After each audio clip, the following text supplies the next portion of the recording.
अस्य श्री ब्रह्म रुद्र प्रभृति सुरनरद्वीष शत्रुत्मकस्य विष्णोर्व्यस्ताः समस्ताः सकलगुणनिधिः सर्वदोषो व्यपेतः पूर्णानन्दो व्ययो यो गुरुरपि परमश्चिन्तयेतं महान्तम् स्वान्तस्थानन्तशय्याय पूर्णज्ञानरसारणसे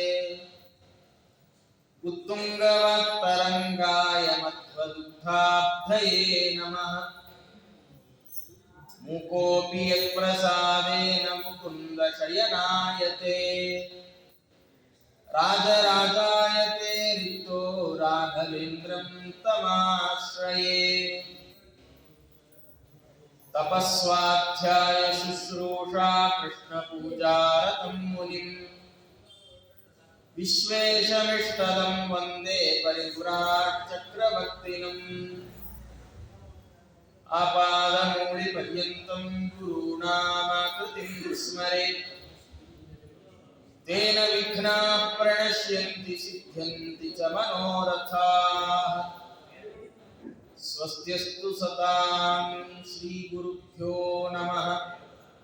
हरि ओम।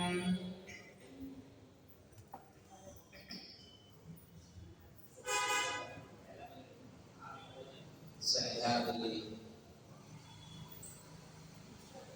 ವಿರಾಜಮಾನರಾಗಿರುವಂತಹ ಹರಿವಾಣಿ ಗುರುಗಳನ್ನ ಮನಸ್ಸಾಗಿಸ್ತಾ ನೆಲದ ಎಲ್ಲ ಆಸ್ತಿಕ ಬಂಧುಗಳನ್ನು ಗಮನಿಸ್ತಾ ಮಧ್ವನವಮಿಯ ಪ್ರಯುಕ್ತವಾದ ಒಂದು ಜ್ಞಾನ ಸತ್ರ ಅನೇಕ ದಿವಸಗಳಿಂದ ಗುರುರಾಯರ ಸನ್ನಿಧಾನದಲ್ಲಿ ನಡೀತಾ ಇರುವಂಥದ್ದು. 27ನೇ ತಾರೀಖಿಗೆ ಮಧ್ವನವಮಿ. ಆಚಾರ್ಯ ಮಧ್ವರನ್ನ ನೆನೆಸಿಕೊಂಡಾಗೆಲ್ಲ ನಿಜವಾಗಿ ಯಾರು ಸಾಧನೆ ಮಾಡಲಿಕ್ಕೆ ಹೊರಟಿದ್ದಾನೋ ಅವನು ಕಣ್ಣಂಚು ಒದ್ದೆ. ಆಚಾರ್ಯ ಮಧ್ವರು ಇವತ್ತು ನನಗೆ ವಿಷಯ ಕೊಡುವಾಗ ಮಧ್ವಾಚಾರ್ಯರ ಸಂದೇಶಗಳು ಅಂತ ನಾನು ಪ್ರಾರಂಭದಲ್ಲಿ ಒಂದಿಷ್ಟು ವಿಷಯ ಸಂಗ್ರಹ ಮಾಡ್ಲಿಕ್ಕೆ ಹೊರಟೆ. ಕೊನೆಗೆ ಆ ಪ್ರಯತ್ನ ಕೈ ಬಿಡಬೇಕಾಯ್ತು. ಯಾಕೆಂದ್ರೆ ಆಚಾರ್ಯ ಮಧ್ವರ ಸಂದೇಶಗಳನ್ನು ಸಂಗ್ರಹ ಮಾಡೋದು ಅಂದ್ರೆ ಏನು? ಆಚಾರ್ಯರ ಆಡುವ ಎಲ್ಲಾ ಮಾತು ಸಂದೇಶವೇ. ಸಂದೇಶ ಅಲ್ಲದೆ ಇರೋ ಮಾತು ಎಲ್ಲ ಆಡ್ತಾರೆ. ನಾವು ನಮ್ಮ ಜೀವನದಲ್ಲಿ ಲೂಸ್ ಸ್ಟಾಕ್ ತುಂಬಾ, ಬೇಡದ ಕಾಡು ಹರಟೆ ತುಂಬಾ ಇರುತ್ತಾದ್ರಿಂದ ಯಾವುದೋ ಒಂದೆರಡು ಒಳ್ಳೆ ಮಾತಾಡಿರ್ತಾರಾದ್ರಿಂದ ಇವತ್ತು ಏನು ಒಳ್ಳೆ ಹೇಳಿದ್ರಿ ಆಚಾರ್ಯ ಅಂದೋದು. ದಿನಾಗ್ಲೂ ಅದೇ ಹೇಳಿದ್ರೆ ಆಚಾರ್ಯರು ದಿನಾಗ್ಲೂ ಅದೇ ಹೇಳ್ತಾರೆ, ಒಳ್ಳೇದಾಗಲ್ಲ. ಆದ್ರೆ ಆಚಾರ್ಯ ಮಧ್ವರ ಮಾತು, ಆಚಾರ್ಯ ಮಧ್ವರ ಕೃತಿ, ಅದರಿಂದ ನಾವು ಎಷ್ಟು ಅನುಗ್ರಹೀತರಾಗಿದ್ದೇವೆ. ದಾಸರು, ವಿಜಯದಾಸರು ಅನ್ನುವಾಗಂತಾರೆ, ಮಧ್ವರಾಯರ ಕರುಣೆ ಪಡೆಯದವ ಧರೆಯೊಳಗೆ ಇದ್ದರೇನು ಇಲ್ಲದಿದ್ದರೇನು. ಈ ಮಾತಿನ ಹಿನ್ನೆಲೆಯಲ್ಲಿ ಮಧ್ವಾಚಾರ್ಯರು ವಾಯುದೇವರ ಅವತಾರರಾದ ಪ್ರಯುಕ್ತ ಅವರ ಕರುಣೆ ಇಲ್ಲದಿದ್ರೆ ಭೂಮಿ ಮೇಲೆ ಇರಕ್ಕಾಗಲ್ಲ, ಉಸಿರಾಡಿಕೊಂಡು ಅನ್ನೋ ಒಂದು ಅರ್ಥ ಇದ್ರೆ, ಅದಕ್ಕಿಂತ ಮುಖ್ಯವಾದ ಅರ್ಥ ಏನು ಅಂದ್ರೆ ಸಾಧಕನ ಬದುಕಿನಲ್ಲಿ ಆಚಾರ್ಯ ಮಧ್ವರ ಪಾತ್ರ ಎಷ್ಟು ದೊಡ್ಡದು ಅಂತ ಯೋಚನೆ ಮಾಡಿ. ನಾವೆಲ್ಲ ಇವತ್ತಿಲ್ಲಿ ಕೂತಿದ್ದೀವಿ. ಯಾರಿಗಾದ್ರೂ ಡೌಟ್ ಇದೆಯಾ? ಬೃಂದಾವನ ಒಳಗಿರೋರು ಹೊರಗೆ ಕೂತಿರೋ ನಾವು ಒಂದೇನೋ ಬೇರೇನೋ ಅಂತ ಡೌಟ್ ಇದೆಯಾ? ಯಾರು? ಬಹಳಷ್ಟು ಮಂದಿ ಎಲ್ಲ ಒಂದೇ ಅಂತ ಹೇಳಲಿಕ್ಕೆ ಬಂದು, ಇನ್ ಕೆಲವರು ದೇವರು ನಾವು ಬೇರೆ ಅಂತ ಹೇಳಿದ್ರು ಏನು ಡಿಫರೆನ್ಸ್ ಇಲ್ಲ, ಅವನು ಅಲ್ಲಿದ್ದಾನಾದ್ರಿಂದ ಬೇರೆ, ನಾವು ಅಲ್ಲಿಗೆ ಹೋದ್ರೆ ನಾವು ಅವನು ಒಂದಾಗಿ ಬಿಡ್ತೀವಿ ಅಂದ್ರು. ಒಬ್ಬ ಆಚಾರ್ಯರು ನಮಗೆ ತಿಳಿಸ್ಕೊಟ್ಟಿದ್ದು ಎಂದೆಂದಿಗೂ ಅವನು ಬೇರೆ, ನಾವು ಬೇರೆ. ನಾವು ಅಲ್ಲಿಗೆ ಹೋಗಬಹುದೇ ಹೊರತು ಅವನಂತಾಗಬಹುದೇ ಹೊರತು ಅವನೇ ಆಗ್ಲಿಕ್ಕಾಗೋಲ್ಲ ಅಂತ ತಿಳಿಸಿಕೊಟ್ಟ ಮೊಟ್ಟ ಮೊದಲ ಆಚಾರ್ಯರು ಶ್ರೀಮದಾನಂದ ಭಗವತ್ಪಾದ. ಹಾಗಾಗಿ ಮಧ್ವರಾಯರ ಬಂಟ ಜಗಕ್ಕೆಲ್ಲ ನೆಂಟ. ಇದೇನು ಸ್ವಾರಸ್ಯ ಅಂದ್ರೆ, ಆಚಾರ್ಯ ಮಧ್ವರ ಸಿದ್ಧಾಂತವನ್ನು ಬಿಟ್ಟು ಬೇರೆ ಸಿದ್ಧಾಂತಗಳನ್ನು ಒಪ್ಪಿಕೊಂಡವ ಜಗತ್ತಿಗೆ ನೆಂಟ ಆಗ್ಲಿಕ್ಕೆ ಆಗೋಲ್ಲ, ಜಗತ್ತಿಗೆ ಬಂಧು ಆಗ್ಲಿಕ್ಕೆ ಆಗೋಲ್ಲ. ಅದಕ್ಕೋಸ್ಕರವೇ ಹೇಳುವಾಗ ದಾಸರಂತ ನಮ್ದೆಲ್ಲ ಐಡೆಂಟಿಟಿ ಏನು? ಹನುಮನ ಮನೆಯವರು ನಾವು, ಇದೇ ನಮ್ಮ ಐಡೆಂಟಿಟಿ. ಇಂಥ ಆಚಾರ್ಯರು, ವಾಯುದೇವರು ಆಚಾರ್ಯರಾಗಿ ಅವತಾರ ಮಾಡಿ ನಮ್ಮನ್ನೆಲ್ಲ ಉದ್ಧಾರ ಮಾಡಲಿಕ್ಕಾಗಿ ಭೂಮಿಗೆ ಬಂದವರು. ಅವರ ಬಗ್ಗೆ ಹೇಳುವ ಸಂದರ್ಭದಲ್ಲಿ ಪಂಡಿತಾಚಾರ್ಯರು ಅವರ ಮಾತನ್ನ ವರ್ಣನೆ ಮಾಡ್ತಾ, ನಿಮ್ಮ ಮಾತು ಅಂದ್ರೆ ಎಂಥದ್ ಸ್ವಾಮಿ, ನೀವು ಎಷ್ಟು ಗ್ರಂಥ ಬರೆದಿದ್ದೀರಿ, ಎಷ್ಟು ಶ್ಲೋಕಗಳ ರಚನೆ ಮಾಡಿದ್ದೀರಿ, ಎಷ್ಟು ಒಳ್ಳೊಳ್ಳೆ ಮಾತುಗಳನ್ನಾಡಿದ್ದೀರಿ ಅಂತ ಲೆಕ್ಕ ಹಾಕೊಂಡ್ಬೆ. ಅವರಂತಾರೆ, ನಾನಾ ಸುಭಾಷಿತ ಸ್ತೋತ್ರ ಗಾಥಾದಿ ಕೃತಿ ಸತ್ಕೃತಿ ತ್ವಯಿ ರತ್ನಾಕರೇ ರತ್ನ ಶ್ರೇಣೀರ್ವಾ ಗಣಯಂತಿಕೆ.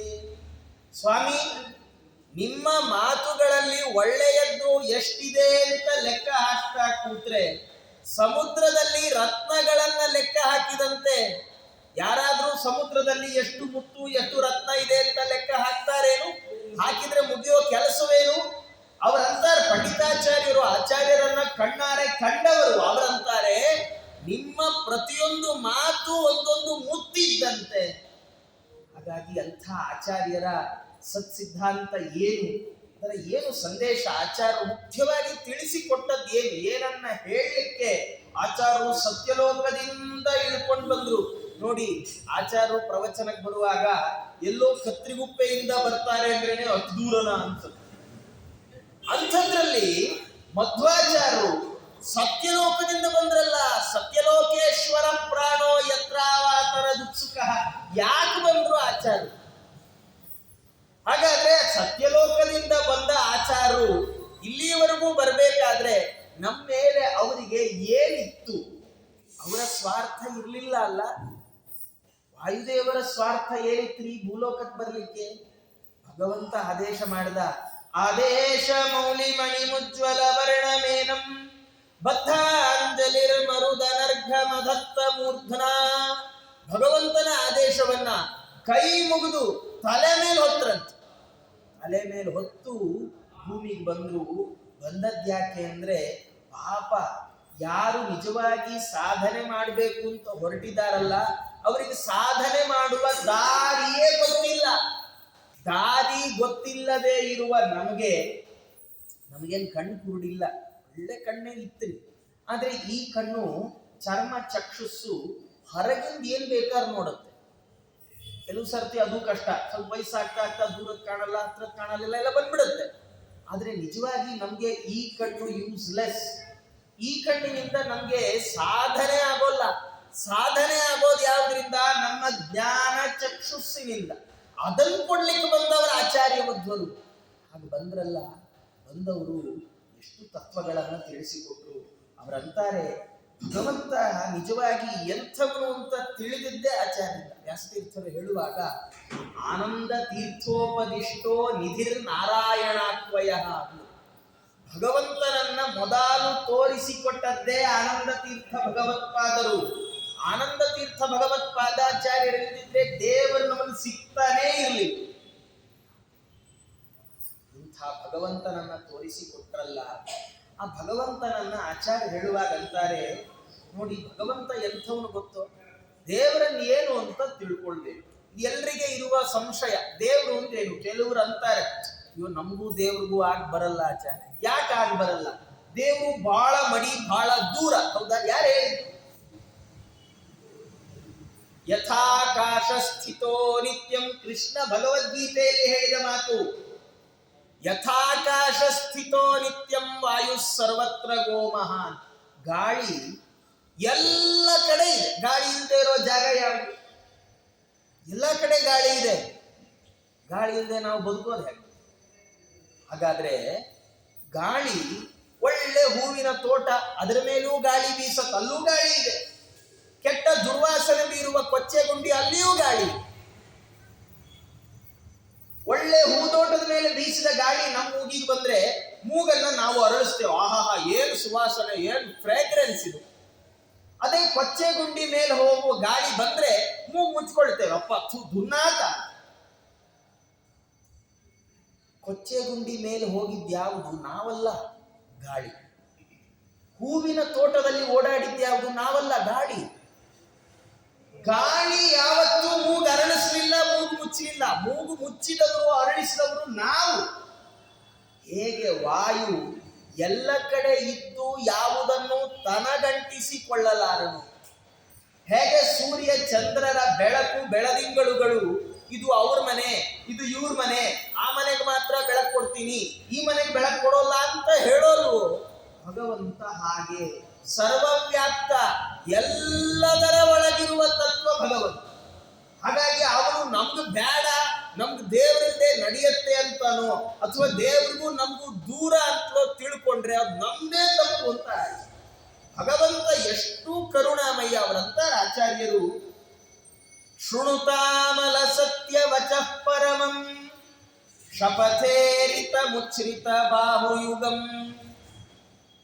ಎರಡು ಕೈಗಳನ್ನೆತ್ತಿ ನಾನು ಶಪಥ ಮಾಡ್ತೇನೆ, ಏನು? ನಹರೇ ಪರಮಃ ನಹರೇ ಸದೃಶಃ ಸದೃಶ ಸತು ಸರ್ವ ಚಿದಾತ್ಮಗಣ.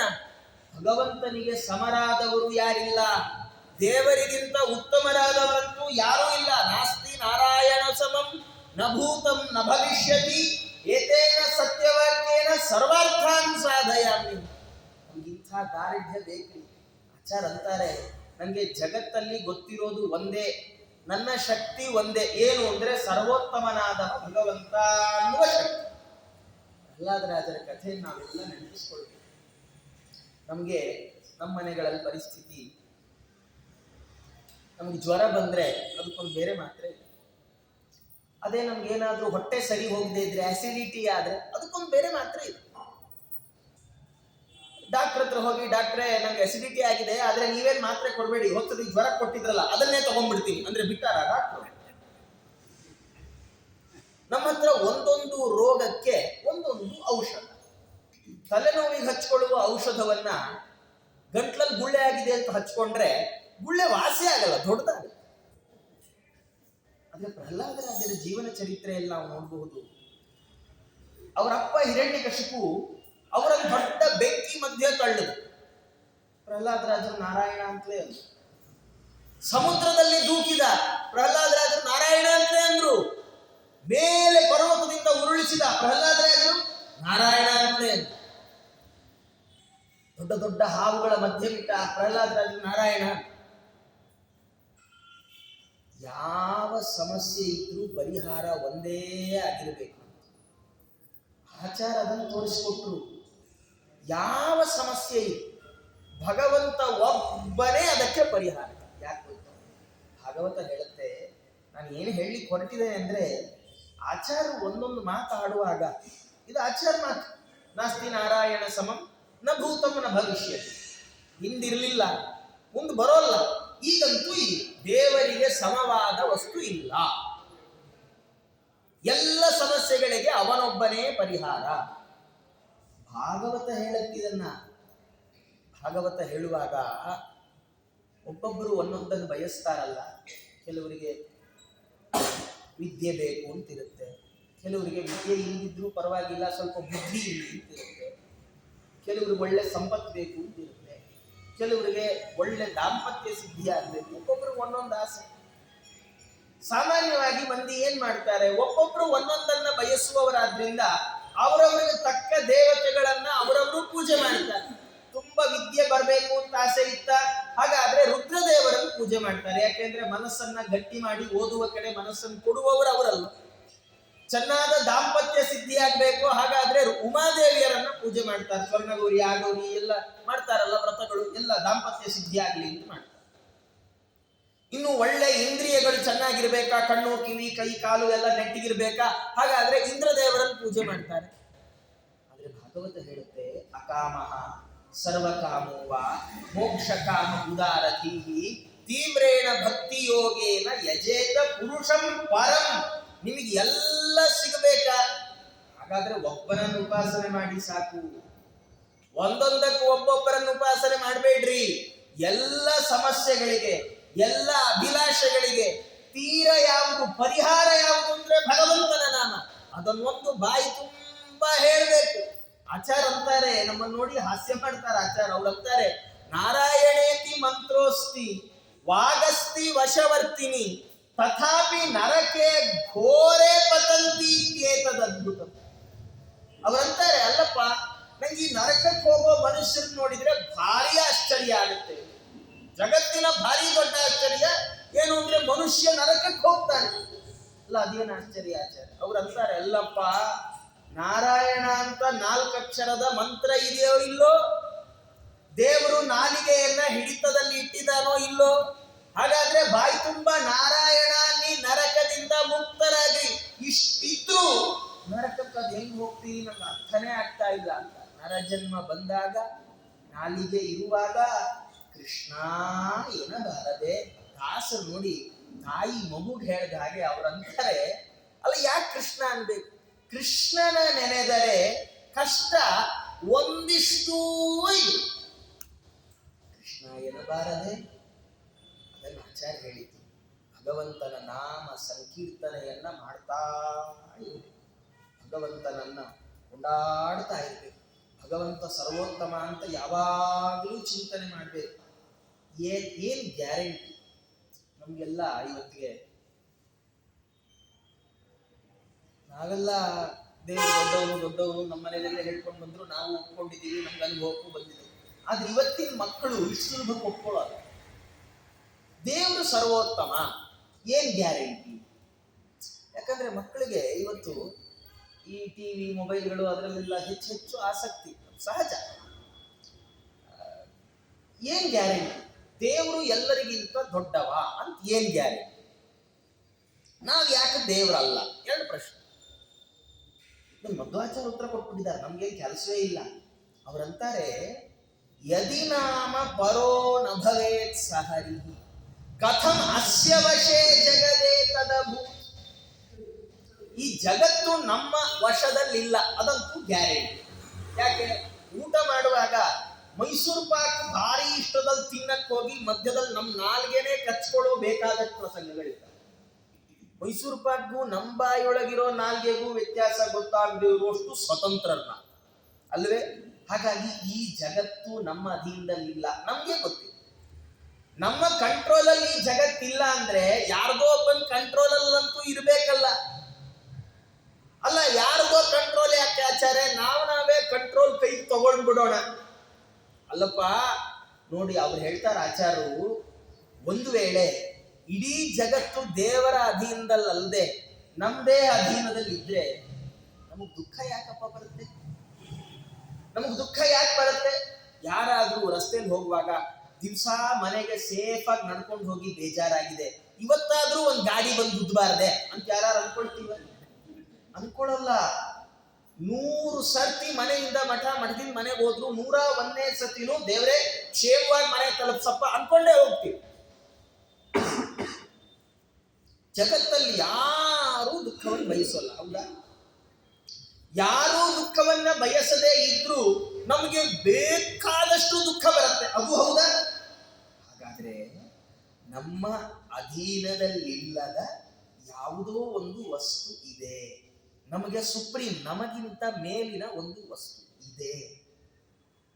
ಇದು ಎಂಥವರಿಗೂ ಅನುಭವಕ್ಕೆ ಬರುವಂತ ವಿಷಯ. ಮಕ್ಕಳೇನಾದ್ರೂ ಮನೆಯಲ್ಲಿ ಯಾಕೆ ನಾವೇ ದೇವರಾಗಬಾರ್ದು ಅಂತಂದ್ರೆ ಅವ್ರಿಗೆ ಬಹಳ ಇಷ್ಟವಾದ ಆಟ ಸಾಮಾನು ಒಂದ್ಸತಿ ತೆಗೆದಿಟ್ಕೊಂಡ್ಬಿಟ್ರಿ, ಗೊತ್ತಾಗತ್ತೆ ಅವ್ರಿಗೆ ನಾವು ದೇವರಲ್ಲ. ಆಚಾರದಲ್ಲಿ ಹೇಳ್ತಾ ಅಂತಾರೆ, ಯದಿ ನಾಮ ಪರೋ ನ ಭವೇತ್ ಸಹರಿ ಕಥಮಸ್ಯ ವಶೇ ಜಗದೇ ತದಭೂ ಯದಿ ನಾಮ ನತಸ್ಯ ವಶೇ ಸಕಲಂ ಕಥಮೇವತು ನಿತ್ಯ ಸುಖಂ ನ ಭವೇತ್. ನಮಗೆ ಯಾವಾಗಲೂ ಸುಖ ಬರ್ತಿಲ್ಲ, ನಮ್ಗೆ ದುಃಖ ಬರ್ತಾ ಇದೆ. ಓ, ಹಾಗಾದ್ರೆ ದುಃಖ ಕೊಡುವವ, ಸುಖ ಕೊಡುವವ ಬೇರೊಬ್ಬ ಇದ್ದಾನೆ ಅಂತ ನಾವು ಅರ್ಥ ಮಾಡ್ಕೊಳ್ಬೇಕು. ಹಾಗೆ ನಾವು ಅರ್ಥ ಮಾಡಿಕೊಂಡ ದಿವಸ ನಮ್ಮ ಬದುಕು ಸುಖ ಆಗುತ್ತೆ. ಅಂತಹ ಭಗವಂತ ಅವನ ಸರ್ವೋತ್ತಮ, ಅವನನ್ನು ಬಾಯಿ ತುಂಬ ಕೊಂಡಾಡಬೇಕು, ಮನಸ್ಸಿನ ತುಂಬ ಸ್ಮರಣೆ ಮಾಡಬೇಕು. ಆಚಾರ ಸಿದ್ಧಾಂತ ಇದೆಯಲ್ಲ, ಇದು ಭಕ್ತಿ ಪ್ರಧಾನವಾದ ಸಿದ್ಧಾಂತ. ಭಕ್ತಿ ಪ್ರಧಾನವಾದ ಸಿದ್ಧಾಂತ ಅಂದ್ರೆ ಭಕ್ತಿ ಪ್ರಧಾನವಾದ ಇನ್ನೂ ಬೇಕಾದಷ್ಟು ಪರಂಪರೆಗಳು ನಮ್ಮ ಕಣ್ಮುಂದಿದ್ದಾವೆ. ಅಂದ್ರೆ ಇದು ಏನಂದ್ರೆ ಅಭಿಪ್ರಾಯ, ಆಚಾರ್ಯರು ಸ್ಪಷ್ಟವಾಗಿ ಹೇಳ್ತಾರೆ, ನಾವು ದೈನಂದಿನ ಜೀವನದಲ್ಲಿ ಎಲ್ಲ ಕರ್ಮ ಮಾಡ್ತೇವಲ್ಲ, ಆ ಮಾಡುವ ಎಲ್ಲ ಕರ್ಮಗಳ ಅಂತಿಮ ಪರಿಣಾಮ ಏನಾಗಬೇಕು? ಇಡೀ ವರ್ಷ ಮಗು ಓದಿ ಎಕ್ಸಾಮ್ ಹಾಲ್ ಹೋದಾಗ ಎಲ್ಲ ಮರ್ತೋಗ್ಬಿಟ್ರೆ ಭಾರಿ ಓದೋ ಸ್ಟೂಡೆಂಟ್ ಅಂತ ಯಾರು ಹೇಳ್ತಾರೆ? ದಡ್ಡ ಮಗು ಇದು. ಯಾಕೆ? ವರ್ಷವಿಡೀ ಓದಿದ್ರು ಪರೀಕ್ಷೆ ಬರೆಯಕ್ಕೆ ಬರಲಿಲ್ವಲ್ಲ. ಹಾಗಾದ್ರೆ ಜೀವನ ಪೂರ್ತಿ ಕರ್ಮ ಮಾಡೋದು ದೊಡ್ಡದಲ್ಲ. ಜೀವನ ಪೂರ್ತಿ ಕರ್ಮ ಮಾಡಿದವ ಭಗವಂತನಿಗೆ ಬಹಳ ಹತ್ತಿರ ಅಲ್ಲ. ಜೀವನ ಪೂರ್ತಿ ನಾವು ಮಾಡುವ ಸತ್ಕರ್ಮಗಳಿಂದ ಭಗವಂತನಲ್ಲಿ ನಯಾ ಪೈಸಾ ಭಕ್ತಿ ಬಂದ್ರೂ ನಾವು ದೇವರಿಗೆ ಹತ್ತಿರ ಅಂತ ಅರ್ಥ. ಭಾಗವತ ಹೇಳುತ್ತೆ, ವಿಶ್ವಕ್ಸೇನ ಧರ್ಮ ಸ್ವನುಷ್ಠಿತ ಪುಂಸಾಂ ವಿಶ್ವಕ್ಸೇನ ಕಥಾರತಿ ನೋತ್ಪಾದಯೇ ತರ್ಹಿ ಶ್ರಮ ಏವ ಹಿ ಕೇವಲ.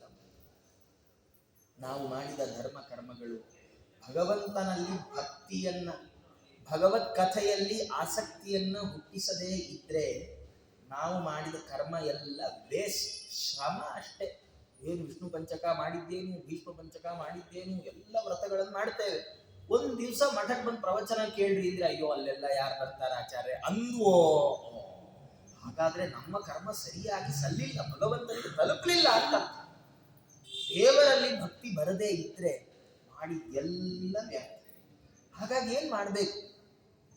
ಮತ್ತೆ ಮತ್ತೆ ಭಗವಂತನ ಸರ್ವೋತ್ತಮತ್ವವನ್ನು ಚಿಂತನೆ ಮಾಡಿ, ಮತ್ತೆ ಮತ್ತೆ ದೇವರನ್ನ ನೆನೆಸ್ತಾ ಇರ್ಬೇಕು, ದೇವರ ಸ್ಮರಣೆಯನ್ನು ಮಾಡ್ತಾ ಇರ್ಬೇಕು, ಬಿಡಬಾರ್ದು. ಶಾಸ್ತ್ರ ಹೇಳುತ್ತೆ, ನಮ್ಮ ಉಸಿರಾಟ ಹೇಗೆ ನಮ್ಗೆ ಗೊತ್ತಿಲ್ಲದೆ ನಡೆಯುತ್ತೋ ದೇವರ ಸ್ಮರಣೆ ಹಾಗೆ ನಮ್ಗೆ ಗೊತ್ತಿಲ್ಲದೆ ನಡಿಬೇಕು.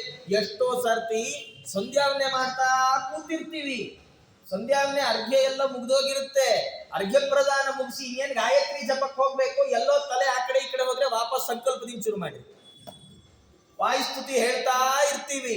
36ನೇ ಶ್ಲೋಕಕ್ಕೆ ಬಂದಿರುತ್ತೆ, 2 ಸೆಕೆಂಡ್ ತಲೆ ಆಚೆ ಈಚೆ ಹೋದ್ರೆ 3ನೇ ಶ್ಲೋಕದಿಂದ ವಾಪಸ್ ಶುರುವಾಗುತ್ತೆ.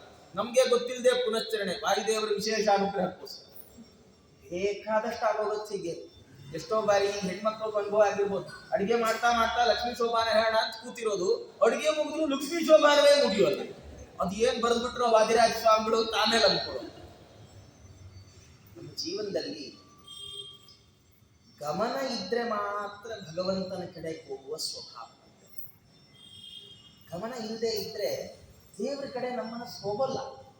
ರಸ್ತೆಯಲ್ಲಿ ಬರುವಾಗ ಸಹಜವೂ ಹೌದು, ಮ್ಯಾಪ್ ಇಟ್ಕೊಂಡು ಬಂದ್ರೆ ಮ್ಯಾಪು ರಸ್ತೆ ನೋಡ್ತಾ ಇರ್ತೇವೆ ಹೊರತು ತಲೆಯಲ್ಲಿ ನಾರಾಯಣ ನಾರಾಯಣ ಅಂತ ಯಾರಂತಾರೆ ಅನ್ನಕ್ಕಾಗಲ್ಲ, ಬಹಳ ಕಷ್ಟ. ಆದ್ರೆ ಆಚಾರ ಅನ್ನು ಅಂತ ಹೇಳಿಬಿಟ್ರು. ಹಾಗಾದ್ರೆ ನಾವೇನ್ ಮಾಡ್ಬೇಕೀಗ? ನಮ್ಗೆ ಭಗವಂತನ ಸ್ಮರಣೆ ಯಾವಾಗಲೂ ಬರೋಲ್ಲ, ದೇವರ ನಾಮ ಸಂಕೀರ್ತನೆ ಯಾವಾಗಲೂ ಬರೋಲ್ಲ. ದಾಸರು ಹೇಳುವಾಗ ಜಾವ ಜಾವದಿ ಎದ್ದು ನೆರೆಹೊರೆಯೂ ಕೇಳುವಂತೆ ಪಾವನ್ನ ಚರಿತನ್ನ ನೆನೆದು ನೆನೆದು ದಿನಗಳನ್ನು ಕಳೆವ ಜನರೇ ಸುಜನರು ಅಂತಾರೆ. ನಾವು ಜಾವ ಜಾವದಿ ಎದ್ದು ನೆರೆಹೊರೆ ಕೇಳುವಂತೆ, ರಾತ್ರಿ ಬೆಳಗ್ಗೆ 2 ಹೊತ್ತು ಮಂಗಳಾರತಿ ಮಾಡುವ ಜಾಗಟೆ ಬಾರಿಸಿದ್ರೇನೆ ಹಿಂದಿನ ಮನೆಯವರು ಮೇಲಿನ ಮನೆಯವರು ಗಲಾಟೆಗೆ ಬರೋ ಕಾಲ.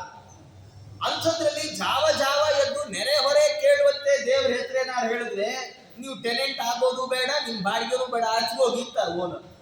ಹಾಗಾದ್ರೆ ಏನ್ ಮಾಡ್ಬೇಕು? ಭಗವಂತನ ಸ್ಮರಣೆ, ಭಗವಂತನ ಸಂಕೀರ್ತನೆಗಳನ್ನ ನಾವು ಮಾಡ್ಲಿಕ್ಕೆ ಆಗೋಲ್ವಲ್ಲ. ನಮ್ಗೆ ಭಗವಂತನ ಅನುಗ್ರಹ ಆಗತ್ತೋ ಆಗಲ್ವೋ? ಆಚಾರ್ಯ ಅಂತಾರೆ ಖಂಡಿತ ಆಗತ್ತೆ, ನಿಮ್ಗೆ ಡೌಟೇ ಬೇಡ. ಯಾಕೆ ಗೊತ್ತು? ಅವರಂತಾರೆ ಯತತೋಪಿ ಹರೇ ಪದ ಸಂಸ್ಮರಣೆ ಸಕಲಂ ಹ್ಯಘಂ ಆಶುಲಯಂ ವ್ರಜತಿ. ದೇವ್ರ ಸ್ಮರಣೆ ಮಾಡ್ಬೇಕಿಲ್ಲ ಅಂತ, ದೇವ್ರ ಸ್ಮರಣೆ ಮಾಡ್ಬೇಕಾಗಿಲ್ಲ ಅಲ್ಲ, ಮತ್ತೇನ್ ಮಾಡ್ಬೇಕು? ದೇವ್ರ ಸ್ಮರಣೆ ಮಾಡುವ ಪ್ರಯತ್ನ ಮಾಡಿದ್ರು ಸಾಕಿಲ್ಲ. ಯತತೋಪಿ ಭಗವಂತನ ಪಾದಗಳನ್ನ ಸ್ಮರಣೆ ಮಾಡಬೇಕು ಅಂತ ಆತ ಪ್ರಯತ್ನ ಪಟ್ಟರೂ ಸಾಕು, ಅವನ ಎಲ್ಲ ಪಾಪಗಳು ಪರಿಹಾರ. ಎಷ್ಟೋ ಬಾರಿ ದೇವರನ್ನ, ಧರ್ಮವನ್ನ ನಾವು ಅನುಷ್ಠಾನ ಮಾಡಲಿಕ್ಕೆ, ದೇವರ ಕಡೆ ಹೋಗ್ಲಿಕ್ಕೆ ನಮಗೆ ಪ್ರತಿಬಂಧಕವಾದ ತುಂಬಾ ಪಾಪ ಮಾಡ್ಕೊತಿರ್ತೀವಿ. ಆ ಪಾಪ ದೇವ್ರ ಕಡೆ ಹೋಗಕ್ಕೆ ಬಿಡಲ್ಲ. ಏನ್ ಮಾಡ್ಬೇಕಲ್ಲ? ಮನಸ್ಸಿನಲ್ಲಿ ಒಮ್ಮೆ ನಾಳೆಯಿಂದನಾದರೂ ನಾನು ಒಂದಿಷ್ಟು ಪಾರಾಯಣ ಮಾಡ್ತೇನೆ, ನಾಳೆಯಿಂದ ಸ್ವಾಮಿ ಒಂದು ಪೂಜೆ ಮಾಡ್ತೇನೆ, ನಾಳೆಯಿಂದ ಒಂದಿಷ್ಟು ಜಪ ಮಾಡ್ತೇನೆ, ನಿನ್ನ ಅನುಗ್ರಹ ಇರಲಿ ಅಂತ ಸಂಕಲ್ಪ ಮಾಡ್ಬೇಕು. ಒಂಚೂರು ಪ್ರಾರಂಭ ಮಾಡ್ಬೇಕು. ಅದು ಒಂದಿನ ಆಗುತ್ತೋ 2 ದಿನ ಆಗುತ್ತೋ ಎಷ್ಟಾಗತ್ತೋ ಆಯ್ತು. ಅಷ್ಟರಿಂದ ಮಹತ್ತರವಾದ ಪುಣ್ಯ. ಸಂಕಲ್ಪ ಮಾತ್ರ ಪ್ರಾರಂಭ ಮಾತ್ರ ಇಚ್ಛಾವ ವಿಷ್ಣು ಧರ್ಮೇನ ನಿಷ್ಫಲ ಅಂತಾರೆ. ಸುಮ್ಮನೆ ಒಂದು ಪ್ರಾರಂಭ ಅಥವಾ ಮಾಡ್ತೇನೆ ಸ್ವಾಮಿ ಎನ್ನುವ ಇಚ್ಛೆ ಸಂಕಲ್ಪ ಇದು ವೇಸ್ಟ್ ಅಲ್ಲ. ಭಗವದ್ ವಿಷಯಕವಾದ ಒಂದೊಂದು ಸಾರ್ಥಕವಾಗುತ್ತೆ. ದೃಢವಾಗಿ ಮುಂದುವರಿಯಿರಿ ಅಂತ ಆಚಾರ್ಯ ನಮ್ಗೆ ಬೆನ್ನು ತಟ್ತಾರೆ. ಅವರಂತ ಹಾಗಾಗಿ ಏನ್ ಮಾಡ್ಬೇಕಪ್ಪ? ಅದಲಂ ಬಹು ಲೋಕ ವಿಚಿಂತನಯ ಪ್ರವಣಂ ಕುರು ಮಾನಸ ಮೀಶಪದೇ. ಸಾಕು, ಜಗತ್ತಿನ ಬಗ್ಗೆ ಯೋಚನೆ ಮಾಡಿ ಮಾಡಿ ಮಾಡಿ ಸಾಕು. ಎಷ್ಟು ಯೋಚನೆ ಮಾಡ್ತಿ? ಹುಟ್ಟಿದ ಒಂದಿಷ್ಟು ಬುದ್ಧಿ ಬಂದಾಗ ಅಯ್ಯೋ ನಾಳೆ ಸ್ಕೂಲಲ್ಲಿ ಹೋಮ್ವರ್ಕ್ ಏನ್ ಕೊಟ್ಟಿದಾರೋ ಅಂತ ಯೋಚನೆ, ಇನ್ನೊಂದ್ ಸ್ವಲ್ಪ ದೊಡ್ಡವರಾದ್ಮೇಲೆ ಕಾಲೇಜ್ಗೆ ಏನ್ ತಗೊಂಡು ಹೋಗ್ಬೇಕು ಅಂತ ಯೋಚನೆ, ಇನ್ನೊಂದ್ ಸ್ವಲ್ಪ ದೊಡ್ಡವರಾದ್ಮೇಲೆ ಆಫೀಸಿಗೆ ತಿಂಡಿ ಏನ್ ತಗೊಂಡು ಹೋಗ್ಬೇಕು, ಏನ್ ಕೆಲಸ ಕೊಡ್ತಾರೋ ಅಂತ ಯೋಚನೆ, ಇನ್ನೊಂದಿಷ್ಟು ದೊಡ್ಡದಾದ್ಮೇಲೆ ಅಯ್ಯೋ ಮದುವೆ ಆಗ್ತಿಲ್ಲ ಅಂತ ಯೋಚನೆ. ಹೋಗ್ಲಿ, ಮದುವೆ ಆದ್ರೆ ಯೋಚನೆ ನಿಲ್ತಾ, ಮದುವೆ ಆದ್ಮೇಲೆ ಅಯ್ಯೋ ಮನೆಯಲ್ಲಿ ಸಂಸಾರ ಸರಿ ಇಲ್ಲ ಅಂತ ಯೋಚನೆ, ಸಂಸಾರ ಸರಿ ಹೋದ್ರೆ ಹೋಯ್ತಾ ಅಯ್ಯೋ ಮಕ್ಕಳಾಗ್ಲಿಲ್ಲ ಅಂತ ಯೋಚನೆ, ಮಕ್ಕಳ ಸರಿ ಹೋಯ್ತಾ ಅಯ್ಯೋ ಮಕ್ಕಳಾಗ್ಬಿಡ್ತಲ್ಲ ಅಂತ ಯೋಚನೆ. ನಮ್ಗೆ ಯೋಚನೆ ಮುಗಿಯೋದಿಲ್ಲ. ಏನಂದ್ರೆ ಭಾಗವತದಲ್ಲಿ ಒಂದು ಕಥೆ ನಿಮಗೆಲ್ಲ ಗೊತ್ತಿರುವಂತ ಯಯಾತಿಯ ಕಥೆ. ಯಯಾತಿಗೆ ಶುಕ್ರಾಚಾರ್ಯರ ಶಾಪದಿಂದ ಅಕಾಲದಲ್ಲಿ ಮುಕ್ಕು ಬಂತು, ಮುದಿತ. ಹಂಗ 5 ಜನ ಮಕ್ಕಳು, ಯದು, ತುರುವಸು, ದೃಹ್ಯು, ಅನುಕೂರು. ಅವನು ತನ್ನ ಮಕ್ಕಳ ಹತ್ರ ಹೋಗಂದ, ನೋಡಿ ನಾನು ಇನ್ನೂ ಭೋಗವನ್ನ ಅನುಭವಿಸಿ ತೃಪ್ತ ಆಗಲಿಲ್ಲ, ನನಗೆ ಸ್ಯಾಟಿಸ್ಫ್ಯಾಕ್ಷನ್ ಇಲ್ಲ ನನ್ನ ಜೀವನದಲ್ಲಿ. ನಾನಿನ್ನು ತುಂಬಾ ತಿನ್ಬೇಕು, ತುಂಬಾ ಕುಡಿಬೇಕು. ಕೆಲವ್ರಿಗೆ ಹೀಗೆಲ್ಲ ಇರುತ್ತೆ, ನಾವು ತುಂಬಾ ತಿರುಗಬೇಕು ಆಚಾರ್ಯ, ತುಂಬಾ ಟ್ರಾವೆಲ್ ಮಾಡಬೇಕು, ಅದು ಹಾಂಗ್ ಮಾಡಬೇಕು, ಹಿಂಗ್ ಮಾಡಬೇಕು, ಭಾರಿ ಭಾರಿ ಅಪೇಕ್ಷೆಗಳು, ಭಾರಿ ಭಾರಿ ಅಭಿಲಾಷೆಗಳು. ಯಯಾತಿ ಹಾಗಂದ, ನನಗೆ ಕಾಮನೆಗಳನ್ನ ಅನುಭವಿಸಿ ತೃಪ್ತಿ ಆಗಲಿಲ್ಲ. ಅನುಭವಿಸ್ಲಿಕ್ಕೆ ಬೇಕಾದ್ದು ಯೌವನ. ಯಾಕೆಂದ್ರೆ ವಯಸ್ಸಾದ್ಮೇಲೆ ಜಂಗೀರು ಜಿಲೇಬಿ ತಿನ್ನೋಂಗಿಲ್ಲ. ಡಾಕ್ಟರ್ ಅಂತಾರೆ ತಿನ್ನೋಕ್ ಮುಂಚೆ ಇಂಜೆಕ್ಷನ್ ತಗೋಬೇಕು ಅಂತ. ಯೌವನದಲ್ಲಿ ಏನಾದ್ರೂ ಸುಖವನ್ನು ಅನುಭವಿಸಿದ್ರೆ ಅನುಭವಿಸಬೇಕು. ಹಾಗಾಗಿ ನಿಮ್ಮ ಯೌವನವನ್ನ ನನಗೆ ಕೊಡಿ, ನಾನು ಸುಖವನ್ನು ಅನುಭವಿಸಿ ತೃಪ್ತನಾಗಿ ನನ್ನ ಯೌವನವನ್ನ ಮರಳಿ ಕೊಡ್ತೇನೆ ಅಂತ. ಕೊನೆ ಮಗ ಪೂರ್ವಾತ ತಾನು ಕೊಟ್ರೆ ಯಯಾತಿ 100 ವರ್ಷಗಳ ಕಾಲ ಮಗನ ಯೌವನವನ್ನು ಅನುಭವಿಸಿದ ಮೇಲೆ ಒಂದು ದಿನ ಅವನಿಗೆ ಜ್ಞಾನ ಬಂತು. ಅವನಂದಾನೆ ತನ್ನ ಯೌವನವನ್ನ ತನ್ನ ಮಗನಿಗೆ ಹಿಂದಿರುಗಿಸಿ ಕೊಡ್ತಾನೆ. ತಗೊಳಪ್ಪ, ನನಗೆ ಯೌವನ ಬೇಡ ಕೊಟ್ಟು ಅವನಂತಾನೆ, ನಜಾತು ಕಾಮಾನ ಉಪಭೋಗೇನ ಶಾಮ್ಯತೆ. ನಮ್ದೊಂದು ತಪ್ಪು ಕಲ್ಪನೆ, ಏನೋ ತಿಂದ್ಬಿಟ್ರೆ ಎಲ್ಲ ತಿಂದ್ಬಿಡೋದಪ್ಪ, ಎಷ್ಟು ದಿನ ತಿನ್ನಕ್ಕಾಗತ್ತೆ, ಸಾಕು ಅನ್ಸಿದಾಗ ಬಿಟ್ಟು ಬಿಡೋದು ಅನ್ಸಲ್ಲ ಅಂತ ಯಯಾತಿ. ಕಾಮನೆಗಳನ್ನ ಅನುಭವಿಸಿ ತೀರಿಸಿಕೊಳ್ಳಿಕ್ಕೆ ಹೊರಟವ ಜಗತ್ತಿನ ಅತಿ ದೊಡ್ಡ ಮೂರ್ಖ. ಜಾಮೂನ್ ಆಸೆ ಇರುವವನಿಗೆ ಇವತ್ತು ಸಾಕು ಅನ್ನಿಸ್ಬೋದು, ನಾಳೆ ಮತ್ತೆ ಬೇಕು ಅನ್ಸತ್ತೆ. ನೋಡಿ, ನಿಮ್ಗೆಲ್ರಿಗೂ ಈ ಅನುಭವ ಆಗಿರುತ್ತೆ, ನನಗಂತೂ ಆಗಿದೆ. ಏನು, ಒಳ್ಳೆ ಊಟ ಮಾಡ್ತಾ ಇರ್ತೇನೆ, ಊಟ ಮಾಡುವಾಗ ಎಲೆಯಲ್ಲಿ ತುಂಬಾ ಪದಾರ್ಥಗಳಿರುತ್ತಲ್ಲ, ಕೆಲವು ಪದಾರ್ಥಗಳನ್ನು ಬಿಟ್ಟು ಬಿಡ್ತಾರೆ. ಅಯ್ಯೋ ಇದು ಬೇಡಪ್ಪ, ಜಾಸ್ತಿ ಆಯ್ತು. ಮನೆಗೆ ಹೋದ್ಮೇಲೆ ಆಸೆ ಆಗುತ್ತೆ, ಅಯ್ಯೋ ಅದೊಂದು ತಿನ್ಬಿಡ್ಬೇಕಿತ್ತು, ಏನ್ ಚೆನ್ನಾಗಿತ್ತು, ನಾಳೆ ಮನೆಯಲ್ಲೇ ಮಾಡ್ಬೇಡ ಬಿಡು ಅನ್ಕೊಳ್ಳಿ. ಊಟದಿಂದ ಕೈ ತೊಳ್ಕೊಂಡು ಮನೆಗೆ ಹೋಗೋಷ್ಟೊಳಗೆ ನಮ್ಗೆ ವಾಪಸ್ ಆಸೆ ಬಂದ್ಬಿಡುತ್ತೆ. ಯಯಾತಿ ಅಂದ, ಹವಿಷಾ ಕೃಷ್ಣವರ್ತ್ಮೇವ ಭೂಯ ಏವ ಅಭಿವರ್ತತೆ. ಕಾಮನೆಗಳನ್ನ ಅನುಭವಿಸಿ ಪೂರೈಸಿಕೊಳ್ತೇನೆ ಅಂತ ಹೊರಟವ ಬೆಂಕಿಗೆ ತುಪ್ಪ ಹಾಕಿ ಆರಿಸಲಿಕ್ಕೆ ಹೊರಟವನಂತೆ. ಎಂದಿಗಾದ ತುಪ್ಪ, ಬೆಂಕಿ ತುಪ್ಪ ಬಿದ್ರೆ. ಕಾಮನೆಗಳನ್ನ ನಿಲ್ಲಿಸಬೇಕು ಹೊರತು ತೀರಿಸಿ ಮುಗಿಸುವಂಥದ್ದಲ್ಲ. ಆಚಾರ ಅದನ್ನಂತಾರೆ, ತದಲಂ ಬಹುಲೋಕ ವಿಚಿಂತನಯ. ಲೋಕದ ಚಿಂತೆಯನ್ನ ಸಾಕು ಮಾಡಿ. ಏನಂದ್ರೆ ಕೆಲವು ಸರ್ತಿ ಈಗ ಅನ್ಸತ್ತೆ, ಮಕ್ಕಳು ಶಾಲೆಗೆ ಹೋಗುವಾಗ ಅಪ್ಪ ಅಮ್ಮಂದ್ರೆ ಹೇಳ್ತಾರೆ, ಈ 10th ಒಂದು ಚೆನ್ನಾಗಿ ಮಾಡ್ಬಿಡು, ಆಮೇಲೆ ಆರಾಮ. ಸರಿ, ಮಕ್ಕಳು 10th ಅಲ್ಲಿ 99, 100ಕ್ಕೆ 100 ಎಲ್ಲ ತೆಗೆದ್ಬಿಡ್ತಾರೆ.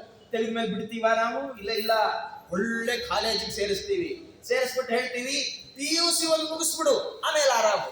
ಬಿಡ್ತೀವ ಆರಾಮಾಗಿರಕ್ಕೆ. ಆಮೇಲೆ ಯಾವ್ದೋ ದೊಡ್ಡ ಇಂಜಿನಿಯರಿಂಗ್ ಕಾಲೇಜ್ಗೋ ಮೆಡಿಕಲ್ ಕಾಲೇಜ್ಗೋ ತಗೊಂಡೋಗಿ ಕುಟ್ತೀವಿ ಅದನ್ನ. 5 ವರ್ಷ ಮುಗಿಸ್ಬಿಡು ಆಮೇಲೆ ಆರಾಮ್ ಅಂತೀವಿ. 5 ವರ್ಷ ಓದ್ಬಿಟ್ಮೇಲೆ ಅದು ಆರಾಮಾಗಿರುತ್ತಾ? ಅಲ್ಲಿ ಇಲ್ಲಿ ಇಲ್ಲಿ ಅಲ್ಲಿ ಬಾಗಿಲು ಕಾಯೋ ಕೆಲಸ ಸಿಕ್ಕರೂ ಮಾಡಕ್ಕೆ ರೆಡಿ ಆಗ. ಚಿಂತೆ ಮುಗಿಸಿ ಒಂದು ಚಿಂತೆಗೆ ಸೊಲ್ಯೂಷನ್ ಹುಡುಕಿದ್ವಿ, ಒಂದು ಹುಡುಕಿದ್ವಿ, ವಾಪಸ್ ಇನ್ನೊಂದು ಚಿಂತೆ ಬಂದ್ಬಿಡುತ್ತೆ.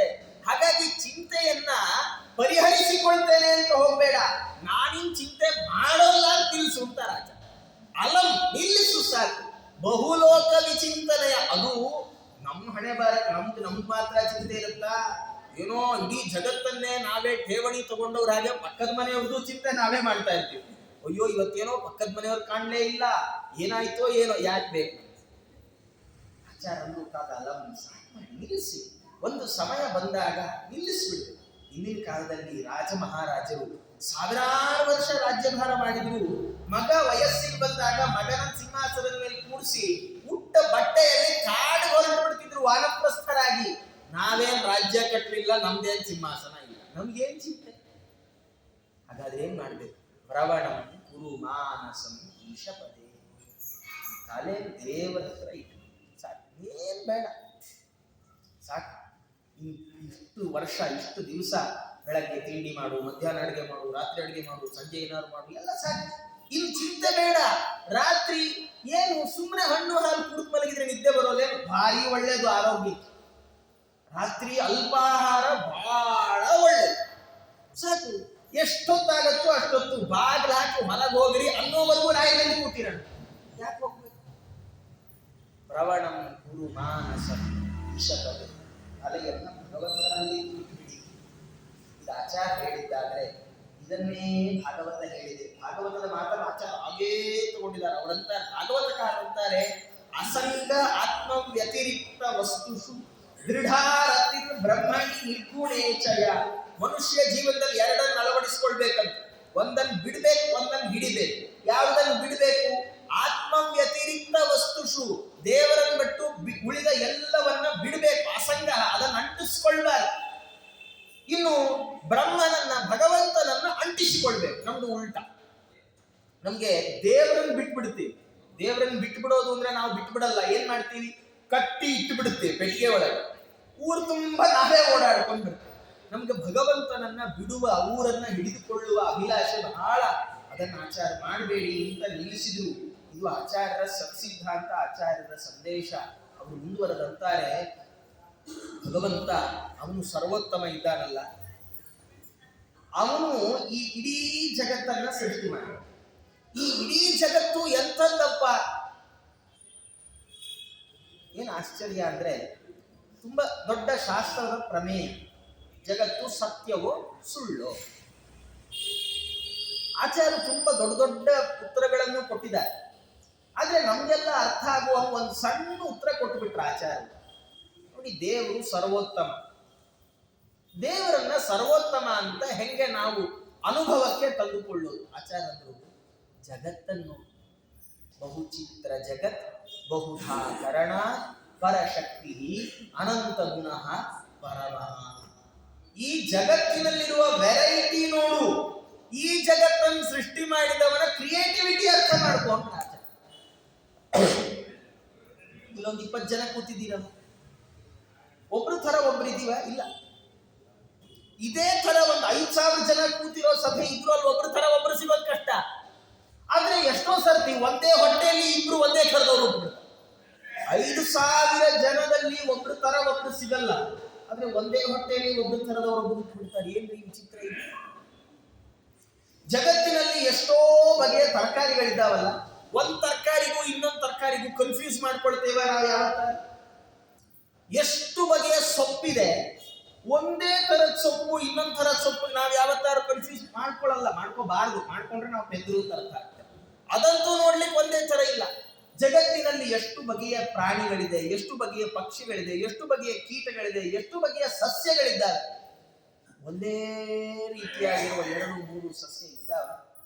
ನಾವು ಮನೆಯಲ್ಲಿ ಅಡಿಗೆ ಮಾಡುವಾಗ ದಿನ ಅದೇ ತಿಂದು ಬೇಜಾರಾಯ್ತು, ಇವತ್ತೇನಾದ್ರು ಮಾಡು ಬೇರೆ ಅಂದ್ರೆ ಸಾರಿಯಾಗಿ ಬಯಸ್ಕೋತಾರಲ್ವ ಅಂದವ್ರು.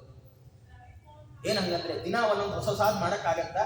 ಏನ್ ಮಾಡಿರ್ತೀವೋ ಅದನ್ನ ತಿನ್ಬೇಕು. ನಮ್ಗೆ ಮನೆಯಲ್ಲಿ ಮಾಡುವ ಅಡುಗೆಯಲ್ಲಿಯೇ ಹೊಸತನ್ನ ಮಾಡೋದು ಬಹಳ ಕಷ್ಟ.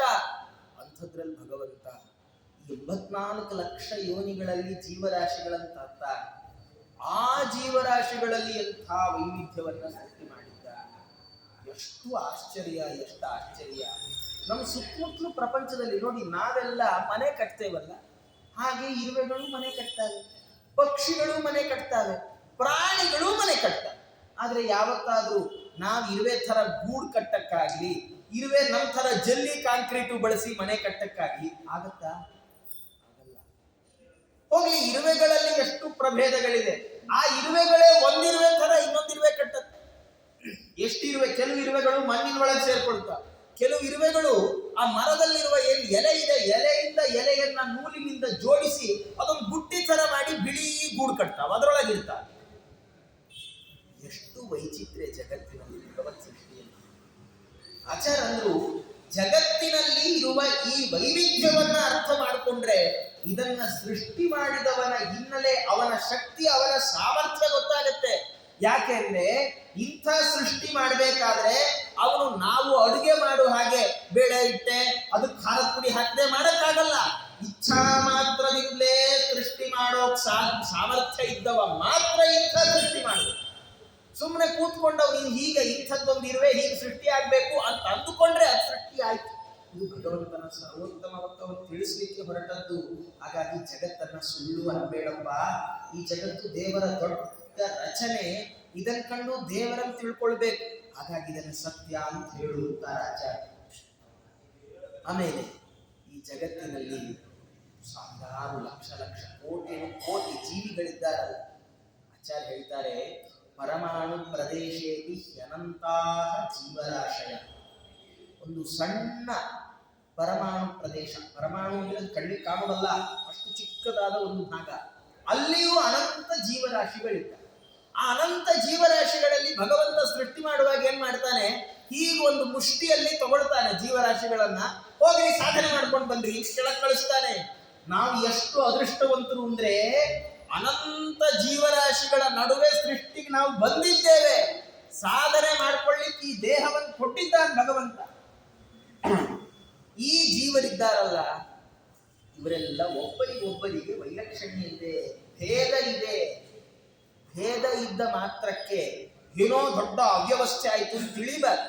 ಜಗತ್ತಿನಲ್ಲಿ ಎಲ್ಲ ಭೇದವು ಕಣ್ಣಿಗೆ ಕಾಣುವಂತ. ನೋಡಿ, ನಮ್ಮಲ್ಲಿ ಕೆಲವರಿಗೆ ನೆಲದ ಮೇಲೆ ಕೂತ್ಕೊಳ್ಳಿಕ್ಕಾಗತ್ತೆ, ಕೆಲವ್ರಿಗೆ ನೆಲದ ಮೇಲೆ ಕೂತ್ಕೊಳ್ಳಿಕ್ಕೆ ಆಗಲ್ಲ. ಕೆಲವ್ರಿಗೆ ನೆಲದ ಮೇಲೆ ಕೂತ್ಕೊಳ್ಳೋ ಇಚ್ಛೆ ಇದ್ರು ಡಾಕ್ಟ್ರೇ ಕೂತ್ಕೊಳ್ಬೇಡಿ ಅಂತ ಹೇಳ್ಬಿಟ್ರಿ. ಕೆಲವ್ರಿಗೆ ಬೇಗ ಬೇಗ ನಡೆಯಕ್ಕಾಗತ್ತೆ, ಕೆಲವ್ರು ನಿಧಾನಕ್ಕೆ ನಡೀತೀವಿ, ಕೆಲವ್ರಿಗೆ ನಡೆಯೋಕ್ಕೆ ಆಗಲ್ಲ, ಕೆಲವ್ರಿಗೆ ಎದ್ದೇಳಕ್ಕೆ ಆಗಲ್ಲ. ಇದು ದೈಹಿಕವಾದ ವ್ಯತ್ಯಾಸ. ಇನ್ ಕೆಲವರಿಗೆ ರಾಯರು ಅಂದ್ರೆ ಇಷ್ಟ, ಕೆಲವ್ರಿಗೆ ರಾಮದೇವರು ಅಂದ್ರೆ ಇಷ್ಟ, ಕೆಲವ್ರಿಗೆ ಪ್ರಾಣದೇವರು ಅಂದ್ರೆ ಇಷ್ಟ, ಕೆಲವ್ರಿಗೆ ಭೀಮಸೇನ್ ದೇವರು ಅಂದ್ರೆ ಇಷ್ಟ. ಬೌದ್ಧಿಕವಾದ ವ್ಯತ್ಯಾಸ. ಒಬ್ಬರಿದ್ದಂಗೆ ಒಬ್ಬರಿರಲ್ಲ. ನಮ್ಮ ಮನೆಗಳಲ್ಲೇನೆ ಎಷ್ಟೋ ಬಾರಿ ಒಂದೇ 4 ಗೋಡೆ ಮಧ್ಯೆ 4 ಜನ ಇದ್ರೆ 4 ಅಡುಗೆ ಆಗ್ತಾರೆ, 4 ಥರದ ಆಲೋಚನೆಗಳು. ಒಬ್ಬರನ್ನ ಕಂಡ್ರೆ ಒಬ್ರು ಅಲ್ಲ, ನೋಡಿದೀವಲ್ವ. ಇಷ್ಟು ವ್ಯತ್ಯಾಸ ನಮ್ಮಲ್ಲಿ ಇದೆ ಅಂತ ಜಗತ್ತಿನ ತುಂಬಾ ಕಾಣ್ತಾ ಇರುವಾಗ ಎಲ್ರು ಒಂದೇ, ನಾನು ನೀನು ಒಂದೇ, ಏನ್ ಚಿಂತೆ ಮಾಡಬೇಡ ಅಂತ ಯಾರಾದ್ರೂ ಹೇಳಿದ್ರೆ ನಕ್ಕು ಮುಂದೆ ಹೋಗ್ಬೇಕು. ಹಾಗಾಗಿ ಜೀವರಲ್ಲಿ ಭೇದ ಇದೆ, ಮತ್ತೆ ಅವರಲ್ಲಿ ತಾರತಮ್ಯ ಇದೆ. ಕೆಲವರಿಗೆ ಈ ತಾರತಮ್ಯ ಅಂತ ಹೇಳಿದ ತಕ್ಷಣ ಬಹಳ ಸಿಟ್ಟು ಬರುತ್ತೆ. ಏನ್ರಿ ನಮ್ಮನ್ನ ಕೆಳಗೆ ಅಂತೀರಿ, ನಿಮ್ಮನ್ನ ಮೇಲ್ ಮಾಡ್ಕೊಳ್ತೀರಿ. ಏನ್ ಮೇಲ್ ಮಾಡ್ಕೊಳ್ಳೋದು ಅಂದ್ರೆ ಏನು ಗೊತ್ತಿಲ್ಲ, ಕೆಳಗೆ ಮಾಡೋದು ಅಂದ್ರೆ ಏನು ಅರ್ಥ ಇಲ್ಲ. ಇಲ್ಲಿ ಹೇಳ್ತಾ ಇರುವ ತಾರತಮ್ಯ ಇದೆಯಲ್ಲ, ಇದು ಸ್ವರೂಪಕ್ಕೆ ಸಂಬಂಧಪಟ್ಟಿದೆ. ಸ್ವರೂಪಕ್ಕೆ ತಾರತಮ್ಯ ಅನೇಕ ವಿಧ. ಸುಮ್ಮನೆ ಉದಾಹರಣೆ ಹೇಳೋದಾದ್ರೆ, ಈಗ ನಾನು ಇಲ್ಲಿ ಕೂತಿದ್ದೀನಿ, ನೀವು ಅಲ್ಲಿ ಕೂತಿದ್ದೀರಿ, ನನಗೆ ನಿಮ್ಗೆ ತಾರತಮ್ಯ ಇದೆ. ಯಾಕೆ ತಾರತಮ್ಯ ಇದೆ? ಇದು ವ್ಯಾಸಪೀಠ, ಇದು ವೇದವ್ಯಾಸ ದೇವರೇ ಇಲ್ಲಿ ಕೂತ ಹಂಗ್ ಲೆಕ್ಕ. ಹಂಗಾಗಿ ಕೆಳಗೆ ಕೂತವ್ರಿಗೂ ಮೇಲ್ ಕೂತವ್ರಿಗೂ ಯಾರೇ ಕೂತ್ಕೊಳ್ಳಿ, ಸಣ್ಣ 5 ವರ್ಷದ ಒಂದು ಹುಡುಗ ಬಂದು ಇಲ್ಲಿ ಕೂತು ಪ್ರವಚನ ಮಾಡಿದ್ರು, ಕೆಳಗೆ ಕೂತವ್ರು ಎಷ್ಟೇ ದೊಡ್ಡ ಆಚಾರ್ಯ ಇದ್ರು ಅವರು ಅದಕ್ಕೆ ನಮಸ್ಕಾರ ಮಾಡ್ಬೇಕು. ಯಾಕೆ? ಪೀಠಕ್ಕೆ ಮಹತ್ವ. ಇದು ಒಂದು ಬಗೆಯ ತಾರತಮ್ಯ. ಇನ್ನು ಕೆಲವರು ತುಂಬಾ ವಯಸ್ಸಾದವರು ಇರ್ತಾರೆ, ತುಂಬಾ ವಯಸ್ಸಾದ, ನಾನು ಅವರಿಗಿಂತ ವಯಸ್ಸಲ್ಲಿ ಚಿಕ್ಕವ, ಅವರು ದೊಡ್ಡವರು, ನಾನು ಚಿಕ್ಕವರು. ಗೊತ್ತಾಗುತ್ತೆ. ಇನ್ನು ಇಬ್ರು ಸಮವಯಸ್ಕರೇ, ಆದ್ರೆ ಅವ್ರು ನನಗಿಂತ ಹೆಚ್ಚು ಓದಿದ್ದಾರೆ, ನಾನು ಕಡಿಮೆ ಓದಿದೆ, ಅವ್ರು ದೊಡ್ಡವರು. ಇನ್ನು ಇಬ್ರು ಸಮವಯಸ್ಕರಲ್ಲ, ಸ್ವಲ್ಪ ವ್ಯತ್ಯಾಸ ಇದೆ, ಆದ್ರೆ ಅವರು ಜಗತ್ತಿನಲ್ಲಿ ತುಂಬಾ ಒಳ್ಳೆ ಕೆಲಸ ಮಾಡಿದವರು, ನಾನು ಏನು ಮಾಡಿಲ್ಲ, ಅವ್ರು ದೊಡ್ಡವರು. ಈ ತಾರತಮ್ಯ ಇದೆಯಲ್ಲ, ಇದನ್ನು ಯಾರೋ ಸೃಷ್ಟಿ ಮಾಡಬೇಕಾಗಿಲ್ಲ, ಇದು ಜಗತ್ತಿನಲ್ಲಿ ಸ್ವಾಭಾವಿಕವಾಗಿ ಇರುವ ತಾರತಮ್ಯ. ಎಲ್ಲಿ ಹೋದ್ರೂ ಇದಿದ್ದೇ. ಆಚಾರ್ಯರು ಈ ತಾರತಮ್ಯ ಸಾಧನೆಯ ದೊಡ್ಡ ಮೆಟ್ಟಿಲು. ಯಾಕೆಂದ್ರೆ ಭಗವಂತ ಸರ್ವೋತ್ತಮ ಅಂತ ಒಪ್ಪಿಕೊಳ್ಳದೆ ಇದ್ರೆ ನಮ್ಮ ಸಾಧನೆನೇ ಮುಂದೆ ಹೋಗಲ್ಲ. ನಮ್ಮ ಸಾಧನೆ ಮುಂದೆ ಹೋಗೋದೇ ಇಲ್ಲ. ನಮ್ಮ ಸಾಧನೆ ಮುಂದೆ ಹೋಗ್ಬೇಕಾದ್ರೆ ದೇವರು ಎಲ್ಲರಿಗಿಂತ ಉತ್ತಮ, ಅವನಿಗಿಂತ ಕೆಳಗಿನವರು ನಮಗೆ ಗುರುಗಳಾದಂತಹ ಬ್ರಹ್ಮವಾಯುಗಳು, ಅವರಿಗಿಂತ ಕೆಳಗಿನವರು ಗರುಡ ಶೇಷ ರುದ್ರರು. ಈ ಪರಿಕಲ್ಪನೆ ನಮ್ಮ ತಲೆಯಲ್ಲಿ ಇಲ್ಲದೆ ಇದ್ರೆ, ನಾವೇ ಎಲ್ರಿಗಿಂತ ದೊಡ್ಡವರು ಅನ್ಕೊಂಡ್ರೆ ಪೂಜೆ ಯಾರಿಗೆ ಮಾಡ್ಬೇಕು? ನಾವು ದಿನ ಕನ್ನಡಿ ಮುಂದೆ ನಿಂತ್ಕೊಂಡು ಕನ್ನಡಿ ಮಂಗಳಾರತಿ ಮಾಡ್ಕೋಬೇಕಾದ್ರೆ ಅದರಿಂದ ಏನು ಉಪಯೋಗ ಆಗುವಂಥದ್ದಲ್ಲ. ಹೀಗೆ ಎಲ್ಲ ಜೀವರಿಗೆ ಭೇದ ಇದೆ, ಅವರೆಲ್ಲರಿಗೆ ತಾರತಮ್ಯ ಇದೆ. ಮತ್ತೆ ಈ ತಾರತಮ್ಯಾನುಸಾರವಾಗಿ ಜೀವರ ಭೇದ, ಜೀವ ಜಡ ಭೇದ, ಜಡ ಭೇದ, ಜೀವ ಪರಮಾತ್ಮ ಭೇದ, ಜಡ ಪರಮಾತ್ಮ ಭೇದ ಅನ್ನುವ ಪಂಚಭೇದಗಳನ್ನು ಯಾರು ಅರಿತುಕೊಂಡಾನೋ ಅವನಿಗೆ ಮೋಕ್ಷ ಸಿಗುತ್ತೆ. ಆಚಾರ್ಯ ಹೇಳಿದ್ರು ಮೋಕ್ಷ ಸಿಗುತ್ತೆ. ಏನ್ ಮೋಕ್ಷ ಅಂದ್ರೆ? ಒಬ್ಬೊಬ್ಬರು ಒಂದೊಂದು ಥರ ಹೇಳಿದ್ರು ಮೋಕ್ಷ. ಭಾರಿ ವಿಚಿತ್ರ. ಈ ಮೋಕ್ಷ ಅನ್ನುವ ಒಂದು ಏನು ವಿಷಯ ಇದೆ. ಕೆಲವರು ಹೇಳಿದ್ರು ಮೋಕ್ಷ ಅಂದ್ರೆ ಬಿಡುಗಡೆ ಅಪ್ಪ. ಈ ಜೀವ ಇದಾನಲ್ಲ, ಇವನು ಫ್ರೀ ಬರ್ಡ್, ಸ್ವಚ್ಛಂದವಾಗಿ ಹಾರಾಡುವ ಹಕ್ಕಿ. ಈ ದೇಹ ಇದೆಯಲ್ಲ, ಅದು ಪಂಜರ. ಪಂಜರದಲ್ಲಿ ಹಕ್ಕಿ ಇರುವಾಗ ಏನ್ ಮಾಡುತ್ತೆ? ಅದು ಎಲ್ಲೂ ಹಾರಕ್ಕಾಗಲ್ಲ ಅಂತ ಗೊತ್ತಾಗ್ಬಿಡುತ್ತಲ್ಲ, ಒಂದೇ ಕಡೆ ಕೂತಿದೆ. ಅದೇ ಪಂಜರದ ಬಾಗಿಲು ತೆಗೆದು ಹಾರ್ಲಿಕ್ಕೆ ಬಿಟ್ರೆ ಏನ್ ಮಾಡುತ್ತೆ? ಆ ಹಾರ ಹೋಗಿಬಿಡುತ್ತದು. ಹಾಗೆ ಈ ಜೀವ ಇದೆಯಲ್ಲ, ಇದಕ್ಕೆ ಈ ದೇಹ ಪಂಜರ. ಈ ದೇಹದಿಂದ ಜೀವ ಹೊರಗೆ ಹೋಗ್ತಾನಲ್ಲ, ದೇಹ ತ್ಯಾಗ ಮಾಡಿದ್ಮೇಲೆ ಅವನು ಸೀದಾ ಮೇಲೆ ಹೋಗ್ತಾ ಇರ್ತಾನೆ. ಅದೇ ಮೋಕ್ಷ. ಹೋಗ್ತಾ ಇರ್ತಾನೆ ಅಂದ್ರೆ ಎಲ್ಲಿಗೆ ಹೋಗ್ತಾ ಇರ್ತಾನೆ? ಅದಕ್ಕೆ ಜೀವ ಒಳಗಿರುವಾಗಲೇ ಸುಖವಾಗಿದ್ದ, ಒಂದ್ ಕಡೆ ಕೂತ್ಕೊಂಡು ರೆಸ್ಟ್ ಮಾಡ್ತಾ ಇದ್ದ. ಹೀಗೊಂದು ಕೆಲವರು ಮೋಕ್ಷ ಅಂತ ಹೇಳ್ತಾರೆ. ಇನ್ ಕೆಲವರು ಮೋಕ್ಷ ಅಂದ್ರೆ ಏನು? ಮೋಕ್ಷ ಅಂದ್ರೆ ಏನಿಲ್ಲ, ನಾನು ದೇವರು ಒಂದೇ ಆಗ್ಬಿಡೋದು ಮೋಕ್ಷ. ಇದು ಸ್ವಲ್ಪ ಕೇಳಲಿಕ್ಕೆ ಸ್ವಲ್ಪ ಆಸಕ್ತಿಕರವಾಗಿದೆ. ದೇವರಿಗೆ, ಯಾಕಂದ್ರೆ ನಮಗೆ ಗೊತ್ತಲ್ಲ ದೇವರಿಗೆ ಎಷ್ಟು ಸಾಮರ್ಥ್ಯ ಇದೆ, ದೇವರು ಏನೆಲ್ಲ ಮಾಡಬಲ್ಲ. ಅಂಥ ದೇವರು ನಾವು ಒಂದೇ ಆಗ್ತೀವಿ ಇದ್ರೆ ಒಳ್ಳೇದೇ ಅಲ್ಲ? ಒಳ್ಳೇದಲ್ಲ. ಯಾಕೆಂದ್ರೆ ನಾವು ಯಾವ ದೇವ್ರ ಜೊತೆ ಒಂದು ಆಗ್ತೀವಲ್ಲ, ಅವನಿಗೇನು ಸಾಮರ್ಥ್ಯ ಇಲ್ಲ, ಅವನು ನಿರ್ಗುಣ. ಅವನಲ್ಲಿ ಆನಂದ ಇಲ್ಲ, ಅವನಲ್ಲಿ ದುಃಖ ಇಲ್ಲ, ಅವನಲ್ಲಿ ಸುಖ ಇಲ್ಲ, ಏನೂ ಇಲ್ಲ. ಅವನಲ್ಲಿ ಕ್ರಿಯೆ ಇಲ್ಲ, ಅವನಿಗೊಂದು ಆಕಾರ ಇಲ್ಲ, ಅವನಿಗೊಂದು ಏನೇನಿಲ್ಲ. ನಾವು ಅದಕ್ಕಿಂತ ಇಲ್ಲೇ ಸುಖವಾಗಿದ್ದೀವಿ. ಸುಖವೂ ಇಲ್ಲದ ದುಃಖವೂ ಇಲ್ಲದ ದೇವರಾಗೋದಕ್ಕಿಂತ ಸುಖ ದುಃಖ ಇದ್ರೂ ಸುಖದ ಲವಲೇಶವಾದ್ರೂ ಇರುವ ಮನುಷ್ಯರಾಗಿರೋದೇ ಒಳ್ಳೇದು ಅನ್ಸ್ಬಿಡುತ್ತೆ. ಆಚಾರ್ಯರು ಯಾವುದು ಮೋಕ್ಷ ಅಲ್ಲಪ್ಪ. ಮೋಕ್ಷ ಅಂದ್ರೆ ಏನು ಗೊತ್ತೋ? ನೈಜ ಸುಖಾನುಭೂತಿ. ನಾವು ನಮ್ಮ ಸ್ವರೂಪದಲ್ಲಿ ಒಂದು ಆನಂದ ಇದೆ. ಸ್ವರೂಪದಲ್ಲಿರುವ ಆನಂದ ಸಣ್ಣದಾಗಿ ಗೊತ್ತಾಗೋದು ಮಲಗಿದಾಗ ಅಂತ ಹೇಳುತ್ತೆ ಶಾಸ್ತ್ರ. ಪ್ರಾಜ್ಞಾನಾಮಕನ ಆಲಿಂಗನ ಮಾಡಿಕೊಂಡಾಗ. ಹಾಗಾಗಿಯೇ ನಾವು ಮಲಗಿ ತುಂಬಾ ಆಯಾಸ ಆಗಿರುತ್ತೆ, ಆಯಾಸ ಆಗಿ ರಾತ್ರಿ ತಿಂಡಿಗೆ ತಲೆ ಕೊಡ್ತೇವೆ, ಹಾಗೆ ನಿದ್ದೆ ಬಂತು. ಬೆಳಗ್ಗೆ ಎದ್ದಾಗ ಅನ್ಸದಪ್ಪ ಏನು ಒಳ್ಳೆ ನಿದ್ದೆ ಬಂತು, ಒಳ್ಳೆ ನಿದ್ದೆ ಕೊಟ್ಟ ಭಗವಂತ, ಎಲ್ಲ ಶ್ರಮ ಪರಿಹಾರ ಆಯ್ತು. ಹಾಗಾದ್ರೆ ಆ ನಿದ್ದೆ ತುಂಬಾ ಚೆನ್ನಾಗಿತ್ತು ಅಂತ ನಮ್ಗೇನು ಅನುಭವ ಬಂತಲ್ಲ, ಅದು ನಮ್ಮ ಸ್ವರೂಪಾನಂದದ ಸಣ್ಣ ಒಂದು ತುಣುಕು. ಈ ಸ್ವರೂಪಾನಂದ ಸಂಪೂರ್ಣವಾಗಿ ಅಭಿವ್ಯಕ್ತಿ ಆದ್ರೆ ಅದನ್ನೇ ಮೋಕ್ಷ ಅಂತ ಕರೀತಾರೆ. ಹಾಗಾದ್ರೆ ಮೋಕ್ಷ ಅಂದ್ರೆ ಅದೊಂದು ಲೋಕ ಅಲ್ಲ, ಅದೊಂದು ಅವಸ್ಥೆ. ಮೋಕ್ಷ ಅಂತ ಒಂದು ಅವಸ್ಥೆ. ಹೇಗೆ ಸಂಸಾರ ಅನ್ನೋದು ಒಂದು ಅವಸ್ಥೆಯೋ ಲೋಕ ಅಲ್ವೋ, ಹಾಗೆ ಮೋಕ್ಷ ಅಂದ್ರೆ ಅದೊಂದು ಅವಸ್ಥೆ. ಎಂಥ ಅವಸ್ಥೆ? ನಮ್ಮ ಸ್ವರೂಪಾನಂದ ಏನಿದೆಯೋ ಅದರ ಸಂಪೂರ್ಣವಾದ ಅನುಭವ, ಈ ಅವಸ್ಥೆಯನ್ನ ಮೋಕ್ಷ ಅಂತ ಕರೀತಾರೆ. ಹಾಗಾಗಿ ಮೋಕ್ಷಕ್ಕೆ ಹೋದ್ರು ಅನ್ಬಾರ್ದು. ಮೋಕ್ಷಕ್ಕೆ ಹೋದ್ರು ಅಂದ್ರೆ ಎಲ್ಲಿ ಹೋದ್ರು? ಮೋಕ್ಷ ಅನ್ನೋದು ಸ್ಥಾನ ಅಲ್ಲ. ಇದನ್ನು ತಿಳಿಸಿಕೊಟ್ಟವರ ಆಚಾರ್ಯ. ಸುಮ್ಮನೆ ಒಂದು ಉದಾಹರಣೆ ಹೇಳೋದಾದ್ರೆ, ಮಗು ವರ್ಷವಿಡೀ ತುಂಬಾ ಚೆನ್ನಾಗಿ ಓದ್ಬೇಕು. ಅಲ್ಲ, ಚೆನ್ನಾಗಿ ಓದಿದ್ರೆ ಏನಾಗುತ್ತೆ? ಚೆನ್ನಾಗಿ ಓದಿದ್ರೆ ಎಕ್ಸಾಮ್ ಬರಿತಾನೇ ಇರ್ಬೋದಾಗುತ್ತೆ. ಅಯ್ಯೋ ಹಾಗಾದ್ರೆ ಓದದೇ ಇರೋದೇ ಬೆಟರ್. ಯಾಕೆ? ಬರಿತಾ ಇದ್ರೆ ಕೈನೂ ಬರಲ್ವೇ? ಒಂದು ಲಿಮಿಟ್ ಇದ್ರೆ ಅದಕ್ಕೊಂದು ಅರ್ಥ. ಹಾಗಾದ್ರೆ ಎಕ್ಸಾಮ್ ಬರಿತಾನೇ ಇರಬೇಕು, ಅದಲ್ಲ ಓದಿದ ಪರಿಣಾಮ. ಇನ್ನೇನು? ಚೆನ್ನಾಗಿ ಓದ್ಬೇಕು. ಸರಿ, ಓದಿ ಏನ್ ಮಾಡ್ಬೇಕು? ಎಕ್ಸಾಮ್ ಅಲ್ಲಿ ಖಾಲಿ ಪೇಪರ್ ಕೊಟ್ಟು ಬರಬೇಕು. ಹೌದಾ? ಇಲ್ಲ ಎಕ್ಸಾಮ್ ಓದಿದ ಪರಿಣಾಮ ಇದು ಅಲ್ಲ. ಮತ್ತೇನು? ನಿಗದಿತ ಸಮಯದಲ್ಲಿ ನಿಗದಿತವಾದ ಅಂಕಗಳಿಗೆ ಸರಿಯಾದ ಉತ್ತರ ಬರಿಬೇಕು. ಇದು ಓದಿನ ಪರಿಣಾಮ. ಆಗಿದ್ದಂಗೆ ಮೋಕ್ಷ ಅಂದ್ರೆ ಹೋಗ್ತಾನೇ ಇರುವುದು ಅಲ್ಲ, ಖಾಲಿ ಮಡಿಕೆ ಕೂತ್ಕೊಳ್ಳೋದು ಅದು ಮೋಕ್ಷ ಅಲ್ಲ. ಮೋಕ್ಷ ಅಂದ್ರೆ ನಿಜವಾದ ಆನಂದವನ್ನ ಅನುಭವಿಸುವುದು, ಅದು ನಿಜವಾದ. ಇದನ್ನು ತಿಳಿಸಿಕೊಟ್ಟವರ ಆಚಾರ್ಯ. ಮೋಕ್ಷ ಸರಿ, ಏನೋ ಚೆನ್ನಾಗಿದೆ, ಹೋಗೋದು ಹೇಗೆ?